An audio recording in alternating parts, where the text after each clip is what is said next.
السلام علیکم ورحمۃ اللہ وبرکاتہ۔ آپ دیکھ رہے ہیں YouTube channel Rashid Islamic voice. میں ہوں محمد راشد نقشبندی۔ میں لایا ہوں آپ کی خدمت میں ایک نئی ویڈیو۔ جیسا کہ آپ سب کو معلوم ہے کہ ماہ رجب المرجب کا مہینہ چل رہا ہے، اسی نسبت سے ماہ رجب کی عظمت و فضیلت والا مہینہ ہے۔ اسی نسبت سے چند ایک باتیں آپ کے سامنے شیئر کرنا ہے، تو آپ سے ریکویسٹ ہے اس کو خوب غور سے سنیں، لائک کریں، کومنٹ میں اپنی رائے کا اظہار کریں اور زیادہ سے زیادہ شیئر کریں۔ مزید اس طرح کی ویڈیوز دیکھنے کے لیے ہمارے چینل کو سبسکرائب کریں اور بیل آئیکن پریس کریں تاکہ ہماری نئی آنے والی ویڈیوز کا نوٹیفیکیشن آپ کو مل سکے۔ رجب کا مہینہ ان 4 مہینوں میں سے ہے جو کہ حرمت و عظمت و فضیلت والے ہیں، اور وہ 4 مہینے ذی-القعدہ، ذی الحج، محرم اور چوتھا رجب ہے۔ ان میں سے پہلے 3 مہینے تو لگاتار رہیں اور ایک رجب کا مہینہ الگ ہے۔ ان 4 مہینوں کو اللہ تعالیٰ نے قرآن مجید میں عظمت و احترام والے مہینہ قرار دیا ہے۔ چنانچہ قرآن مجید میں اللہ تعالیٰ کا ارشاد ہے، ترجمہ: یقیناً شمار مہینوں کا جو کہ کتاب اللہ میں اللہ کے نزدیک معتبر ہیں 12 مہینے قمری ہیں، اور کچھ آج سے نہیں بلکہ جس دن اللہ پاک نے آسمان اور زمین پیدا کیے تھے اسی روز سے، اور ان میں 4 خاص مہینے احترام کے ہیں: ذی القعدہ، جس میں ذی-القعدہ، ذی الحج، محرم، رجب۔ یہی امر مذکور دین مستقیم ہے، یعنی ان مہینوں کا 12 ہونا اور 4 کا بالتخصیص اشہر حرم ہونا۔ سو تم ان مہینوں کے بارے میں گناہ کر کے اپنی جانوں پر ظلم مت کرنا۔ حضرت ابوبکر رضی اللہ تعالیٰ عنہ سے روایت ہے، نبی صلی اللہ علیہ وسلم نے حجۃ الوداع کے موقع پر اپنا خطبہ میں ارشاد فرمایا کہ اس وقت زمانہ اس حالت پر گھوم پھر کر آ گیا ہے جس حالت پر اس وقت تھا جب اللہ تعالیٰ نے زمین و آسمان کو پیدا کیا تھا، یعنی اب اس کے دنوں اور مہینوں میں کمی زیادتی نہیں ہے۔ جو جاہلیت کے زمانے میں مشرک کیا کرتے تھے، اب وہ ٹھیک ہو کر اسی طرز پر آ گئی ہے جس پر ابتدا اور سال میں تھی۔ ایک سال 12 مہینے کا ہوتا ہے۔ ان میں 4 مہینے حرمت و عزت والے ہیں، جن میں 3 مہینے مسلسل ہیں، یعنی ذی-القعدہ، ذی الحج، محرم، اور ایک مضر قبیلے کی طرح منسوب ہے، رجب کا مہینہ، جو کہ جمادی الاخرہ اور ماہ شعبان کے درمیان میں واقع ہے۔ مطلب یہ ہے کہ اللہ تعالیٰ کے نزدیک مہینوں کی تعداد 12 متعین ہے، اس میں کسی کو کمی بیشی کا کوئی اختیار نہیں۔ اس کے بعد فی کتاب اللہ کا لفظ بڑھا کر بتلا دیا کہ یہ بات ازل سے لوح محفوظ میں لکھی ہوئی تھی۔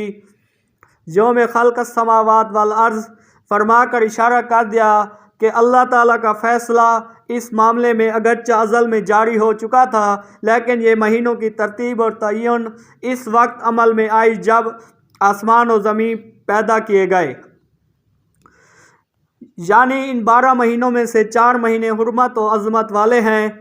ان کو حرمت والا 2 معنی کے اعتبار سے کہا گیا، ایک تو اس لیے کہ ان میں قتل و قتال حرام ہے، دوسرا اس لیے کہ یہ مہینے متبرک اور واجب الاحترام ہیں، ان میں عبادت کا ثواب زیادہ ملتا ہے۔ ان میں سے پہلا حکم تو شریعت اسلام میں منسوخ ہو گیا، مگر دوسرا حکم احترام و ادب اور ان میں عبادت گزاری کا اہتمام اسلام میں اب بھی باقی ہے۔ حجۃ الوداع کے خطبہ میں رسول اللہ صلی اللہ علیہ وسلم نے ان 4 عظمت والے مہینوں کی تشریح یہ فرمائی کہ 3 مہینے مسلسل ہیں، ذی-القعدہ، ذی الحج، محرم، اور ایک مہینہ رجب کا ہے۔ مضر عرب میں ایک قبیلہ کا نام تھا، یہ قبیلہ ماہ رجب کا بہت زیادہ احترام کرتا تھا، اس لیے یہ مہینہ اس قبیلے کے نام کے ساتھ مشہور و معروف ہو گیا تھا، اور بعض حضرات نے فرمایا کہ بعض قبائل رجب کسی اور مہینے کو کہتے ہیں۔ اور قبیلہ مضر کے نزدیک رجب وہ مہینہ تھا جو جمادی الاخرہ اور شعبان کے درمیان ہے، اس لیے رسول اللہ صلی اللہ علیہ وسلم نے اس کو رجب مضر فرما کر یہ وضاحت فرما دی کہ جو جمادی الاخرہ اور شعبان کے درمیان ہے، ماہ رجب سے وہ مراد ہے۔ اس کے بعد ارشاد ہے، یہ ہی دین مستقیم، یعنی مہینوں کی تعین اور ترتیب، اور ان میں ہر مہینہ خصوصاً اشہر حرم 4 عظمت والے مہینوں کے متعلق جو احکام ہیں، ان کو اللہ تعالیٰ کے حکم کے مطابق رکھنا ہی دین مستقیم ہے۔ اس میں اپنی طرف سے کمی بیشی اور تغییر و تبدیل کرنا جیسا کہ زمانہ جاہلیت میں کیا جاتا تھا، کچھ جو فہمی اور کچھ طبی کی علامت سے۔ پھر آگے ارشاد ہے کہ یعنی ان مقدس مہینوں میں تم اپنے آپ پر ظلم نہ کر بیٹھنا کہ ان کا معینہ احکام و احترام کی خلاف ورزی کرو یا ان میں عبادت گزاری میں کوتاہی کرو۔ چنانچہ امام بہقی رحم اللہ فرماتے ہیں، اور ابتدائے اسلام میں یہ حکم تھا کہ ان 4 مہینوں میں قتال نہ کریں، پھر اللہ تعالیٰ نے مشرکین سے سب اوقات میں قتال کرنے کی اجازت دے دی، اور حرمت والے 4 مہینوں کی تعظیم باقی رہی، نیکیوں کا اجر و ثواب اور گناہوں کی شدت زیادہ ہونے میں، کیونکہ اللہ تعالیٰ نے ان 4 مہینوں میں ظلم کرنے سے بطور خاص منع فرمایا ہے۔ ان 4 متبرک مہینوں کا خاصہ یہ ہے کہ ان میں جو شخص کوئی عبادت کرتا ہے تو اس کو بقیہ مہینوں میں بھی عبادت کی توفیق اور ہمت ہوتی ہے۔ اس طرح جو شخص کوشش کر کے ان مہینوں میں اپنے آپ کو گناہوں اور برے کاموں سے بچا لے تو باقی سال کے مہینوں میں اس کو ان برائیوں سے بچنا آسان ہو جاتا ہے۔ اس لیے ان مہینوں سے فائدہ نہ اٹھانا ایک عظیم نقصان ہے۔ حضرت کعب احبار رضی اللہ تعالیٰ عنہ سے موقوف روایت ہے کہ اللہ تعالیٰ نے شہروں کو چنا جن میں سے اللہ تعالیٰ کو سب سے زیادہ محبوب شہر بلد حرم یعنی 2 شہر جو کہ حرم کی حدود میں واقع جو مکہ ہے، اور اللہ تعالیٰ نے زمانوں کو چنا جن میں سے اللہ تعالیٰ کو سب سے زیادہ محبوب زمانہ عظمت والے 4 مہینے والا زمانہ ہے، اور ان عظمت والے 4 مہینوں میں اللہ تعالیٰ کو زیادہ محبوب ذی الحج کا مہینہ ہے، اور ذی الحج کے مہینے میں اللہ تعالیٰ کو زیادہ محبوب پہلا عشرہ، اور اللہ تعالیٰ نے دنوں کو بھی چنا، اور دنوں میں سب سے زیادہ اللہ تعالیٰ کو محبوب جمعہ کا دن ہے، اور اللہ تعالیٰ نے راتوں کو بھی چنا جن میں سے اللہ تعالیٰ کو سب سے زیادہ محبوب لیلۃ القدر ہے، اور اللہ تعالیٰ نے دن رات کی 7 گھڑیوں کو بھی چنا۔ پس اللہ تعالیٰ کو دن رات کی سب سے زیادہ محبوب ساتیں فرض نمازوں کی ساتیں ہیں، اور اللہ تعالیٰ نے کلام کو بھی چنا، پس اللہ تعالیٰ کو سب سے زیادہ محبوب کلام لا الہ الا اللہ اور اللہ اکبر اور سبحان اللہ اور الحمدللہ ہے۔ اور بعض روایت میں مہینوں میں سے رمضان کے مہینے کو اور زمین کے خطوں میں سے مساجد کو چننے کا بھی ذکر ہے، جن میں رجب کا مہینہ بھی داخل ہے۔ حضرت انس بن مالک رضی اللہ عنہ سے بسند ضعیف روایت ہے، نبی کریم صلی اللہ علیہ وسلم رجب کا مہینہ داخل ہونے کے بعد یہ دعا کرتے تھے، اے اللہ ہمارے لیے رجب اور شعبان کے مہینوں میں برکت عطا فرمائیے اور ہمیں رمضان کے مہینے تک سلامتی کے ساتھ پہنچا دیجیے۔ بعض فقہا نے بھی رجب کی پہلی رات میں عبادت و دعا کو مستحب قرار دیا ہے۔ اس کی بظاہر وجہ یہ معلوم ہوتی ہے کہ رجب کا پورا مہینہ ہی بابرکت ہے، لہٰذا اس میں گناہوں سے بچنے اور نیک اعمال کو انجام دینے کی ضرورت ہے، اور اس کا اہتمام پہلی رات سے ہی ہو جانا چاہیے۔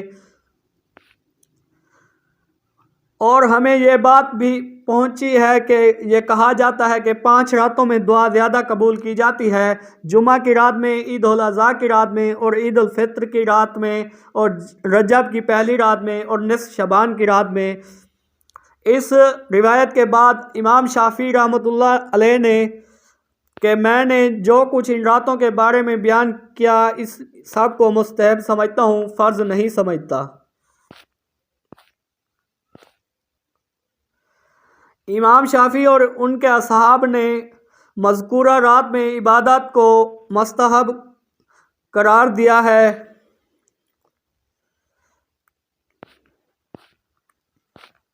نصف شعبان کی رات میں دعا مستحب ہے۔ مغرب اور عشاء کے درمیان نفلی عبادتوں میں مشغول رہنا مستحب ہے۔ حدیث کی وجہ سے ایک جماعت نے فرمایا اور عاشوراء کی رات اور رجب کی پہلی رات اور نصف شعبان کی رات کو بھی نفلی عبادت مستحب ہے۔ ماہ رجب میں روزے رکھنا مستحب ہے۔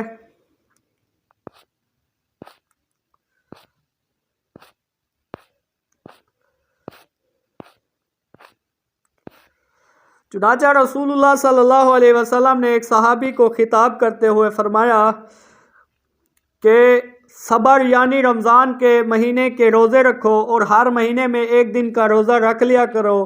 ان صحابی نے عرض کیا کہ مجھے اس سے زیادہ کی طاقت ہے، لہذا میرے لیے اور اضافہ کر دیجئے۔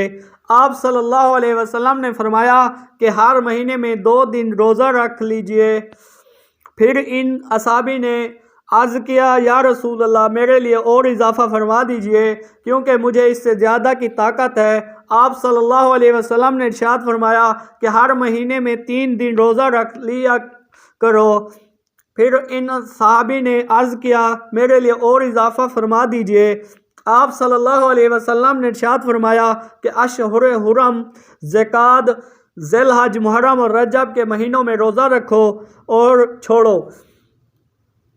آپ نے یہ بات 3 مرتبہ ارشاد فرمائی اور آپ صلی اللہ علیہ وسلم نے اپنی 3 انگلیوں سے اشارہ فرمایا، ان کو ساتھ ملا دیا پھر چھوڑ دیا، یعنی کہ ان مہینوں میں 3 دن روزہ رکھو پھر 3 دن ناغہ کرو اور اسی طرح کرتے رہو۔ اس حدیث سے رجب کے مہینے میں روزوں کا مستحب ہونا ثابت ہوا۔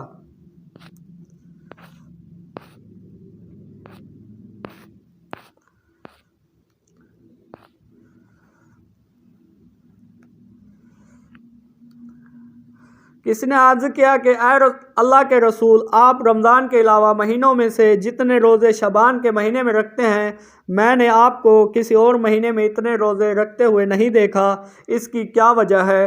تو رسول اللہ صلی اللہ علیہ وسلم نے فرمایا کہ یہ ایسا مہینہ ہے کہ جس سے لوگ غافل ہو جاتے ہیں رجب اور رمضان کے درمیان، اور اس مہینے میں اعمال رب العالمین